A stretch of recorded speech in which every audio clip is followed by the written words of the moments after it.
ప్రియమైన సహోదరి సహోదరులకు ప్రభుపేట వందనాలు శుభములు తెలియజేస్తున్నాను. మీరందరూ బాగున్నారా? మీ అందరి గురించి ప్రార్థన చేస్తూ వస్తున్నాము. మీరు ఎవరైనా కొత్తగా ఛానల్ చూస్తున్నట్లయితే దయచేసి సబ్స్క్రైబ్ చేసుకోండి. అదేవిధంగా ఇతరులకు కూడా తెలియచేయండి. ఈరోజు మనం దేవుని వాక్యం నుంచి నీతి కొరకు ఆకలి దప్పిలు గల వారు ధన్యులు, వారు తృప్తిపరచబడదురు. మత్తయి రాసిన సువార్త 5వ అధ్యాయం 6వ వచనంలో రాయబడి ఉన్నది. కాబట్టి మనం చూసుకున్నట్లయితే నీతి కొరకు ఆకలి దప్పిలు గలవారు ధన్యులు, వారు తృప్తిపరచబడతారు అనగా మనం చూసుకున్నట్లయితే బైబిల్లోని కొండ మీద ప్రసంగంలో యేసు ప్రభు చెప్పిన 8వ ధన్యతల్లో ఒకటి.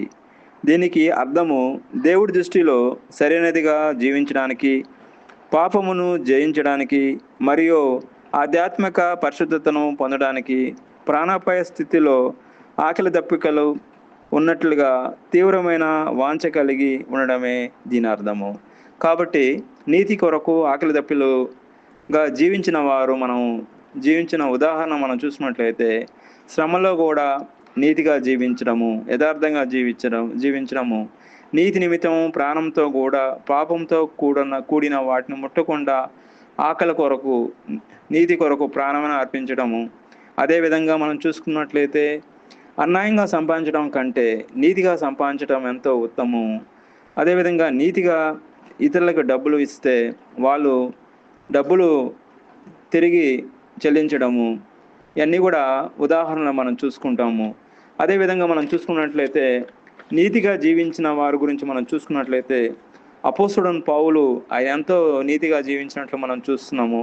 తన స్వనీతికి కాకుండా విడిచిపెట్టి దేవుని కొరకు క్రీస్తు ద్వారా అనుగ్రహింపబడే నీతి సంపాదించడం కోసం తన జీవితాంతము ప్రయాసపడినట్లు ఒక విశ్వాసిగా మనం చూస్తాము.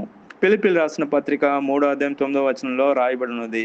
ఆయన ఎన్నో పత్రికలు రాసినట్లు మనం చూస్తున్నాం. కొత్త నిబంధనలో ఆయన దేవుడి కోసం ఎంతో ప్రయాసపడినట్లు మనం చూస్తాం. దేవుడి కోసం ప్రాణం అర్పించినట్లు మనం చూస్తాం. దేవుడి కోసం నీతి దప్పికలు గలవాడిగా మనం చూస్తున్నాము.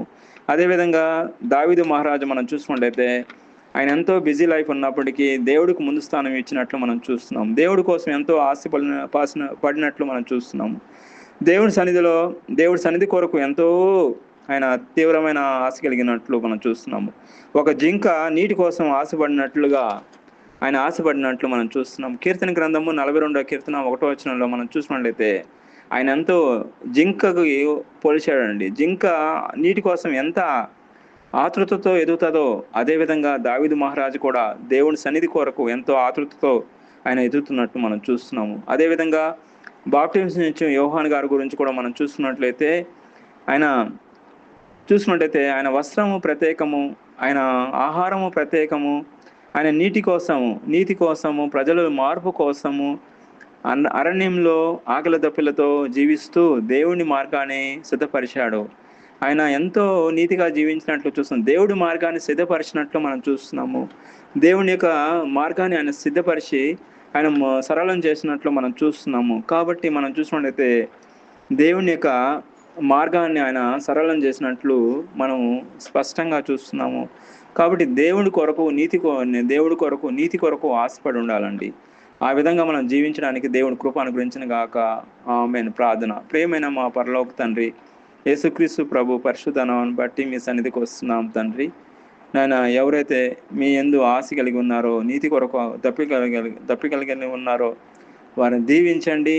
మీ నామం నిమిత్తం వాళ్ళని ఆశ్రయించండి, గొప్పగా ఆశ్రయించండి. ఈ సమయంలో ప్రత్యేకంగా ఎవరు అక్కర్లు ఉన్నారో వాళ్ళ అక్కలన్నీ తీర్చమని, మీరే మహింపరచుకోమని ప్రభువైన యేసుక్రీస్తు నామములో ప్రార్థన చేస్తున్నాం తండ్రి. ఆమేన్.